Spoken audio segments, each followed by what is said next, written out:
Welcome back to my channel. Today's main subject actually applies to any of my videos dealing with trolls and gossips. That is, people spouting off based on not knowing what they don't know.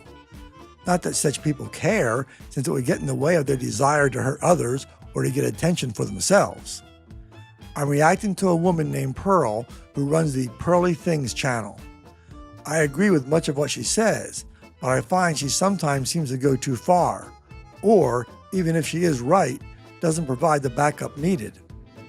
Of course, she may have done so in other videos.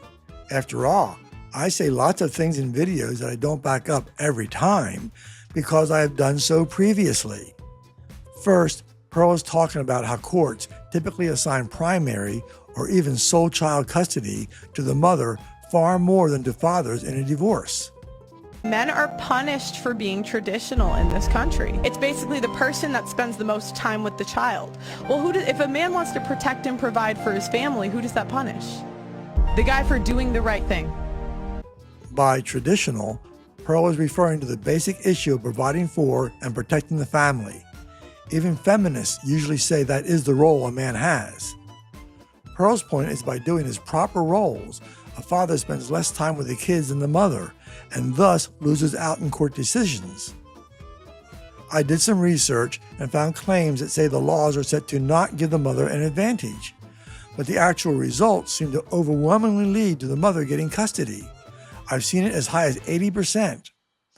But there are things we don't know, which is the subject of this video. In this particular part, a key question is how often does the father try to get custody? Even that is more complicated than you may think. Let's say the father only sees custody 50% of the time. Interestingly, if he wins half the time, the total percentage of times mothers would get custody would be 75%. Very close to the 80% figure I saw. So does that mean it is fair? Nope.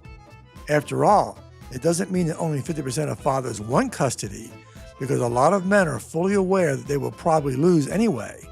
So why spend tens of thousands of dollars and fully expect to lose?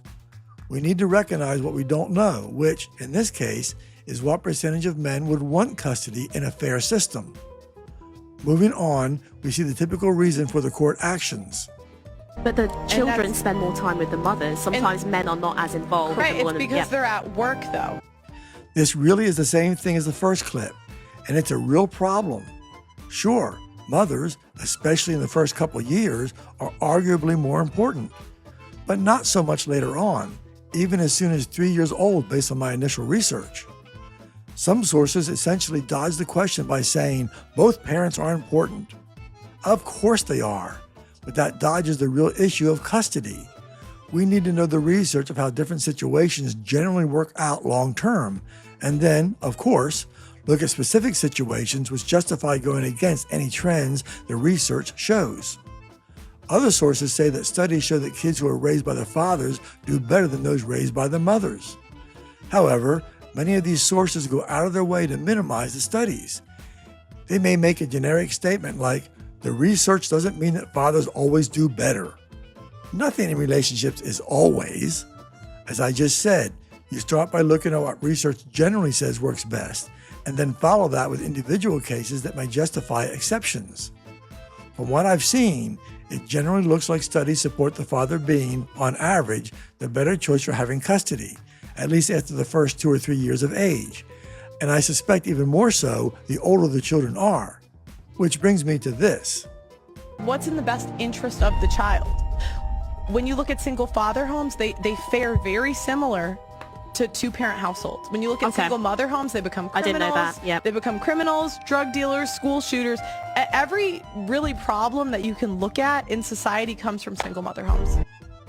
I've seen similar comments from Pearl at various times, but never the sources. So it's another one of those things I don't really know. However, consider some things we still may not know even if Pearl's summary is correct. Fathers get custody a minority of times, and so it can be argued that those fathers have exceptionally strong cases. In fact, they would arguably be exceptional because of the court bias.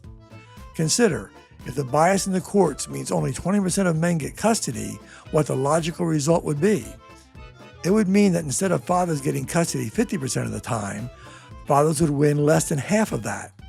Wouldn't it make sense to say that those fathers who are given custody have far stronger cases than the average father? And at the same time, the additional women given custody would tend to be below average. So of course the data would likely show fathers getting better results because it is only the top 20% of them. Now, fathers may do better anyway. I don't know, but that's my point. I reserve final judgment because I don't know enough and I'm aware of it. So I just keep it in mind in case I find more later. I can still say fathers tend to be treated unfairly for lots of reasons. I can still have a legitimate opinion of how things should change, but I keep an open mind for information others may present. I recommend this approach to others, which will also end most trolls and gossips. Thanks for watching, and don't let the trolls stop you from speaking out.